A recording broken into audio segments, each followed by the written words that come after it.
안녕하세요. 주토피아 채널의 제이입니다. 오늘은 나스닥 주가의 흐름이 버블이 형성되고 붕괴되는 과정에서 비트코인의 과거 차트와 비교해서 어떤 식으로 진행이 될 수 있을지 예상해보는 시간을 가져보도록 하겠습니다. 지금이 버블인가 라는 물음에는 하이먼 민스키 모델을 지난 영상에서 잘 설명드렸는데요. 하이먼 민스키 모델은 버블의 생성과 고점 그리고 공포 투매로 인한 붕괴까지 대중의 심리와 주가의 가격 흐름을 나타낸 그래프인데, 나스닥 버블의 장기적, 단기적 관점에 대해서는 지난 영상을 참고해 주시고, 오늘 영상에서는 비트코인 버블을 통해서 나스닥 버블이 어떤 식으로 진행될 수 있는지 비교하면서 알아보는 시간을 가져보겠습니다. 오늘은 차트 중심으로 가볍게 설명할 예정이고, 디테일한 내용들은 차후에 또 추가해서 업로드하도록 하겠습니다. 하이먼 민스키 모델을 바탕으로 현재가 만약에 1차 하락 부분이라면 AI를 비롯한 나스닥 버블이 크게 상승하면서 새로운 큰 상승장이 열릴 수도 있지만, 지금의 나스닥 상승장이 이미 버블이 끝나고 2차 하락 상태에서 현실 부정 상태에서 데드캣 바운스처럼 전고점을 향해 반등하는 수준에 그친다면 결국에는 새로운 고점을 만들고 공포와 투매의 구간인 큰 하락을 맞게 될 건데요. 그래서 지금 구간이 1차 하락 부분인지 2차 하락 부분인지가 중요한 상황입니다. 주가는 차트 분석을 통해서 프랙탈을 비교해보면 현실 부정 단계에 있는 게 맞는 것 같고요. 왜냐하면 과거 2021년 고점이 유동성이라는 새로운 논리에 탄생된 버블의 가능성이 충분히 있기 때문에 그런 거고, 대중심리는 현재 점점 긍정으로 돌아서고 있지만 아직까지 모든 사람들이 긍정 속에서 돈을 넣고 있거나 그런 상황은 아니에요. 아직까지 대중심리는 중간이라고 볼 수 있고, 닷컴 버블을 봤을 때랑 그리고 하이먼 민스키 모델을 봤을 때랑 현재 나스닥 차트를 비교해 봤을 때랑 거의 유사한 패턴을 발견할 수 있고, 현재는 연준의 기준금리 사이클상으로도 마지막 버블 단계로서 6월 18일 기준으로 위험자산 비중을 낮추면서 익절하고, 현재 가격이 낮은 금이나 미국채 같은 안전자산의 비중을 높이는 거를 자산 배분 투자의 비중 조절이라고 말씀드린 적이 있습니다. 지난 시간에 보여드렸듯이 여기서 반등이 어느 정도까지 될지, 전고점 근처에서 그칠지 아니면 전고점을 뚫고 더 큰 반등이 일어날지 아직 잘 모르겠다 했고, 저는 낮은 가능성을 생각하지만 여기서부터 또 큰 상승이 AI 버블로 일어난다면 현재 구간은 2차가 아니고 1차 하락구 상승 구간이었겠죠. 이런 나스닥 버블의 현재 상태에 대해서 좀 더 정확하게 참고하기 위해서 비트코인 버블 차트를 한번 같이 비교 분석을 해볼게요. 왼쪽에 있는 그래프는 나스닥 100 지수의 장기 그래프고요. 여기 작은 그래프가 미국의 IT 버블, 우리가 알고 있는 닷컴 버블의 그래프죠. 하이먼 민스키 모델로 버블의 끝까지 올라갔다가 2차 하락받고 현실 부정 반등, 그 다음에 큰 하락, MDD가 마이너스 85%였고요. 그리고 계속 주가는 횡보하는 수준에서 있다가 이때 현명한 투자자들이 매수를 하고 1차 하락 부분, 금융위기죠. 1차 하락 부분이 완성되면서 기관 투자가나 빠른 개인 투자자들이 진입하면서 주가가 계속 상승하고, 닷컴 버블 전고점을 뚫을 때쯤에 새로운 상승장이 열리면서 대중 참여가 일어나고, 2019년도만 해도 옛날보다 많이 올랐기 때문에 이제 버블이 꺼져야 되는 거 아니냐는 얘기가 많았거든요. 나스닥 10,000포인트 근처에서요. 근데 이때 코로나가 터지면서 급하게 내려왔다가 다시 반등했고, 이때 유동성의 힘으로 크게 올렸기 때문에 금융위기 이후에 양적 완화라는 유동성 버블이 있어서 여기까지 오른 건데, 코로나로 그걸 더 자극해버렸기 때문에 과거보다 거의 1.7배 정도까지 오른 전고점을 형성하고 현재 2차 하락 그리고 현실 부정의 반등이 시작되고 있는 상황이라고 분석을 해볼 수 있습니다. 물론 이런 분석이 무조건 맞는 건 아니지만 과거 차트와 지금 차트를 봤을 때 유사성이 보이고 있죠. 지금은 장기적 관점에서 현실 부정 단계의 대중심리는 시간이 갈수록 좋아지고 있어요. 제가 이때쯤에 13,000포인트 정도의 나스닥 반등이 시작될 수 있고, 유동성 반등이 시작될 수 있고, 2019년처럼 전고점에 준하는 반등이 일어날 수 있다라고 말씀드린 적 있고, 그것도 벌써 2달이 지났거든요. 2달 동안 급하게 올라서 이제는 어느 정도 전고점과 비슷한 구간까지 왔기 때문에 주의해야 되는 구간이라고 전 시간에서 설명드린 적 있어요. 대중들은 이제 점점 더 나스닥 지수 좋게 보고 있고, 과거 닷컴 버블 때는 반등하다가 전고점을 미치지 못하고 하락이 시작됐잖아요. 이번에도 전고점에 도달할지 전고점을 살짝 넘어서 조정을 받을지 모르겠지만 어쨌든 지금 조정을 받을 수 있는 중요한 구간에 진입하고 있기 때문에 주의하면서 투자를 하는 것이 좋겠습니다. 비트코인이 그리는 가격 흐름은 나스닥 지수의 흐름은 약간 앞서는 경향이 있거든요. 비트코인이 2021년 말에 버블이 꼭대기에 이르렀다가 2022 2022년에 붕괴되고 현재 반등하고 횡보하는 정도에 이르고 있는데, 비트코인의 버블 한번 생겼다가 터졌다고 생각을 하거든요. 과거 비트코인 버블 차트를 분석하면서 하이먼 민스키 모델과 현재 나스닥 지수의 차트를 연관시켜서 생각을 해보겠습니다. 과거 비트코인은 2017년에 한번 버블이 있었어요. 비트코인의 가치는 주류에서 거의 인정받지 못하다가 처음으로 미국 선물 거래소에서 비트코인을 하나의 상품으로 인정해줬거든요. 그래서 비트코인이 선물 거래소에서 거래가 될 수 있게 됐어요. 그게 이 시절에 마지막 호재로 작용해서 버블을 만들고 꺼진 적이 있었거든요. 꺼지고 나서 2년 동안 횡보하다가 이번 코로나 유동성으로 인해서 버블이 다시 생겨서 2021년에 고점을 찍고 버블이 붕괴되는 과정을 거쳤습니다. 이 차트는 제가 비트코인의 과거 버블 차트의 일부분만 보여드린 건데, 지금 보시는 나스닥의 현재 그래프랑 크게 다르지 않죠. 나스닥도 예전에는 과거에 닷컴 버블이 있었다가 이번에 유동성 버블로 한번 올라왔다가 2차 조정, 현실 부정 단계의 반등이 일어났고요. 과거 비트코인의 버블 차트도 보면은 첫 버블이 미국에서 상품으로 인정받았을 때 생겼고, 그 다음에는 2년 횡보하다가 이번 유동성 버블로 상승, 2차 하락, 현실 부정 반등이 있었잖아요. 똑같이 생겼죠. 그래서 이때만 해도 여기서부터 여기까지 하락이 50%인데 오른 게 많기 때문에 되돌림 정도라고 볼 수 있지만, 비트코인의 거래량이 이 부분에서 많이 터졌기 때문에 대부분의 사람들이 사자마자 물리거나 이 3만 불 이상에서 산 분들은 크게 곤란했던 큰 하락장이 있었거든요. 이때만 해도 버블이 이렇게 해서 완전 터지는 거 아닌가 이런 비관적인 전망이 많았고, 4만 불 정도에서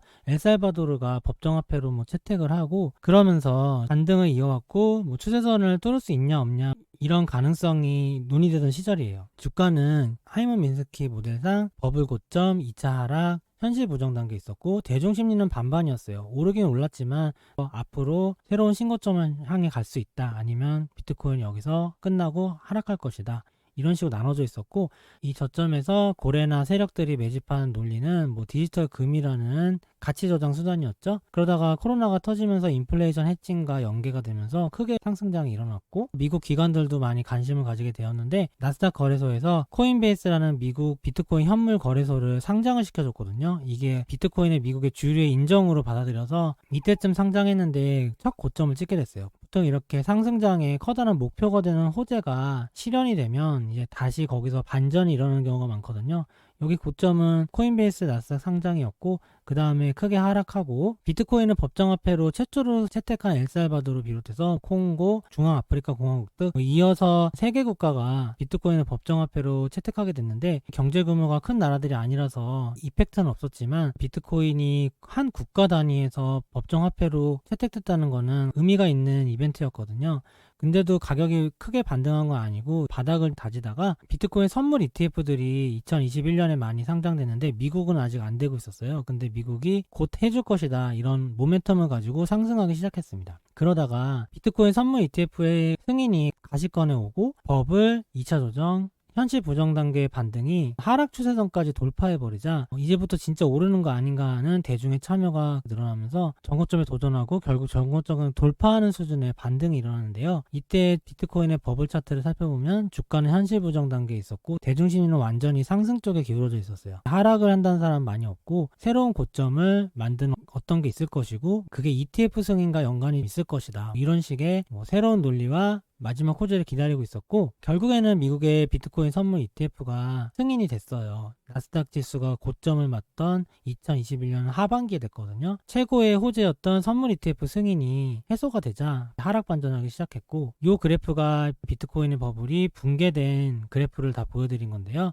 첫 버블은 일어났다가 가라앉은 다음에 바닥권에서 횡보하다가 다시 버블이 일어나서 크게 올랐다가 2차 하락, 현실 부정 단계에서의 반등, 그리고 신고가 형성, 새로운 고점 형성해서 더블탑, 고점을 2개를 만들고서 최고의 호재가 소멸되면서 하락 반전하면서 크게 하락했는데, 일정 부분 이상 하락하다 보니까 완전히 추세가 하락으로 기울어져서 이쪽부터 형성된 비트코인의 하이먼 민스키식 버블은 결국 붕괴되면서 저점까지 가게 됐고요. 고점 대비 마이너스 76% 하락하게 되었습니다. 그래서 버블에 붕괴됐던 과정을 다시 한번 복기해보면, 대중의 심리가 가장 상승에 가까울 때 마지막 호재가 소멸되면서 버블의 붕괴가 시작됐고, 버블이 붕괴됐던 마지막 시점에는 역대 최고가 가격을 경신했다는 거예요. 이게 과거 비트코인의 버블 차트고요. 더블탑은 M자형으로 고점을 2개 형성하는 차트 모양을 말하는데, 상승하다가 고점 형성하고 조정받다가 반등, 다시 두 번째 고점 만들고요. 하락 추세로 완전히 변환되는 거를 이야기하고, 더블 바텀과 더블 탑이 있는데 더블 바텀은 W 패턴이라 하고 우리가 흔히 쌍바닥이라고 얘기하죠. 주식을 조금 하신 분들은 다들 아실 수 있는 주가 패턴인데요. 바닥을 이렇게 두 번 찍으면 강하게 상승할 수 있는 힘이 생긴다는 거 아실 거예요. 여기 넥라인이라는 거는 첫 번째 반등에서 고점을 형성하고 다시 조정을 받잖아요. 조정을 받고 다시 반등할 때 전에 형성했던 고점을 돌파해야 진정한 상승이 나온다는 의미고요. 더블탑도 마찬가지인데 큰 상승이 있었다가 고점 형성하고 첫 번째 하락해서 저점을 만든 다음에 반등을 하잖아요. 반등해서 두 번째 고점을 만들고 다시 조정이 당연히 있을 건데, 조정이 절대로 전에 있던 저점을 하회하면 안 된다는 거예요. 저점을 하회하는 순간 새로운 하락이 열리고, 만약에 저점을 하회하지 않고 위에서부터 반등하거나 저점을 지지하고 반등하면 그래도 상승 추세가 이어진다고 할 수 있죠. 이런 차트의 그래프인데 상승 추세가 하락 추세로 반전하는 모양이기 때문에 조심을 해야 되고, 비트코인의 버블은 이런 더블탑 모양을 그렸다는 거고요. 두 번째 탑은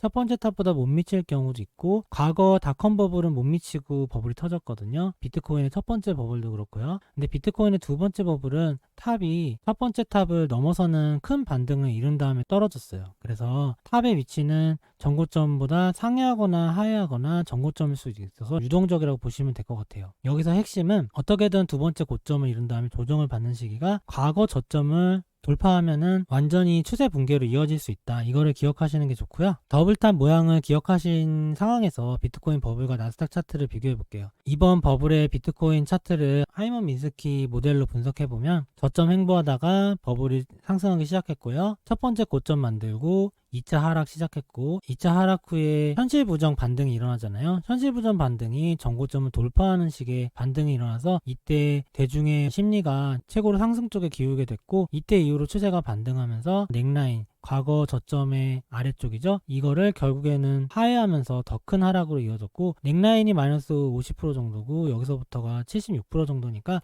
넥라인도 이 변동성이 너무 커서 좀 아래긴 해요. 그래서 여기서 만약에 비트코인을 잘 팔았다면 어떻게 팔았을까 생각해보면, 첫 번째 상승, 두 번째 하락, 그리고 한 번은 반등을 준단 말이에요. 여기서부터. 그러니까 하락 추세선을 돌파하기 직전, 돌파한 다음부터는 더 조심스럽게 접근해야 되고, 현실 부정 단계의 추세선 있죠. 이 추세선이 붕괴되는 이 정도 시점에서는 어느 정도 물량을 많이 정리하는 게 좋다는 거고, 그렇게도 못했다고 해도 넥라인의 근처에 가면은 하락보단 상승을 원하는 심리도 있기 때문에 한 번 또 반등이 일어났잖아요. 이 반등에서도 욕심 부리지 말고 매도를 하고, 넥라인을 하회했을 때는 완전히 매도해서 전량 비트코인을 보유하지 않았다면 손실을 최소화할 수 있었겠죠. 지금은 버블이 완전 붕괴해서 반등했다가 떨어지고 있는데도 반등의 저항선도 과거 넥라인에 맞춰질 정도로 이런 넥라인의 의미가 굉장히 큰 것 같아요. 과거 나스닥 차트의 닷컴 버블 사례를 보면 버블이 상승했다가 1차 고점, 2차 하락, 현실 부정 반등, 2차 고점 더블탑 만들고요. 그 다음에는 하락했는데 넥라인 하회하면서 이제 크게 하락했고 마이너스 85% 하락하게 됐습니다. 고점 대비. 여기 보면은 둘 다 두 개의 고점이 있었다는 게 공통점이고, 더블탑의 두 번째 고점은 위에 있을 수도 있고 아래에 있을 수도 있어요. 일반적으로는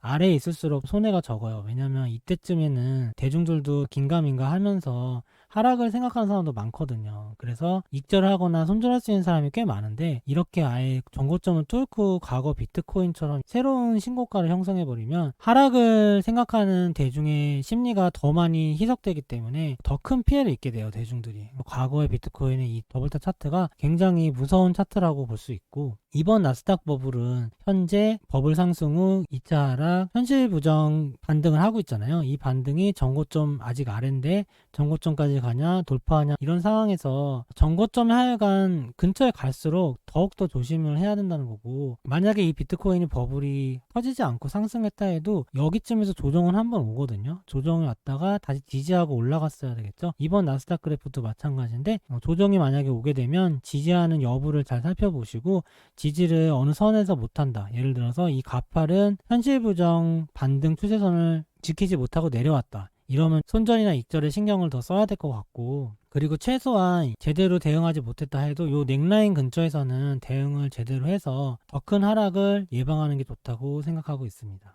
오늘은 지난 시간에도 알려드렸던 이번에 형성되고 있는 나스닥 버블이 하이먼 민스키 모델과 과거 닷컴 버블 사례를 비교하면서 어떤 식으로 전개될 수 있을지, 단기적 관점에서 오를 수 있겠지만 장기적 관점에서 조심해야 된다는 것을 알려드린 거를 보충하면서 비트코인의 과거 버블 차트를 활용해 봤고요. 비트코인의 흐름과 나스닥은 서로 분석에 도움이 될 수 있는 요소들이 있어요. 그런 부분은 따로 영상을 제작해서 업로드하도록 하겠습니다. 오늘 영상은 이만 마치겠습니다. 좋아요와 구독 부탁드립니다. 감사합니다.